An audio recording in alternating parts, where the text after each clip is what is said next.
Քոչարյանական պատգամավոր Քրիստինե Վարդանյանը քիչ առաջ ամենահնարավոր ուղիղ կերպով հաստատեց ընտրություններից հետո անդիմությունը միավորվելու է, Սամվել Կարապետյանը եւ Ռոբերտ Քոչարյանը միավորվելու են։ Մյուս անդիմադիր ուժերը Ծառուկյանը, Թաթոյանը, այս մեկը, այն մեկը միավորվելու են։ Սրանցից յուրաքանչյուրին ուղված յուրաքանչյուր քվեա լինելու Ռոբերտ Քոչարյանը։ Մարդը ուղիղ ասեց, մի բան էլ ասեց, սկզբից ասում եմ, հետո չասեք, թե չեմ ասել։ Հնարավորինս ուղիղ։ Թող փորձեն մնացածները հերքեն սա, բայց սա անհերքելի է այլևս։ Սա արդեն հաստատված փաստ է։ Դիտեք տեսանյութը։ Որդին եք խափում, դեմից չեք ասում, որ միավորվելու եք եւ Դեմից ասում եմ միավորվելու է անդիմությունը։ Քոչարյան Դեմից ասում եմ միավորվելու է։ Քոչարյան Սամվել Կարապետյան միավորվելու է։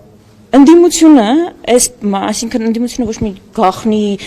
բան սցենարներ չի խաղարկում, շատ պարզ ելակետից ենք ելնում, ասում ենք հետևյալը. այս պահին որևէ ուժ չունի մեծամասնություն եւ չի կարող միայնակ այս իրավիճակը փոխել։ Ակնհայտ է, որ ինչ որ պահի ուժերը պիտի համագործակցեն։ Գիտեցիք, դե հիմա խնդրում եմ հնարավորինս տարածեք այս տեսանյութը, որպեսզի սրա մասին իմանան բոլորը, որ հանկարծ ինչ որ մեկի համար անակնկալ կամ հարցական չլինի։ Մարդիկ իրենց բերանով ասում են իրենց պլանների մասին։ Տարածեք տեսանյութը։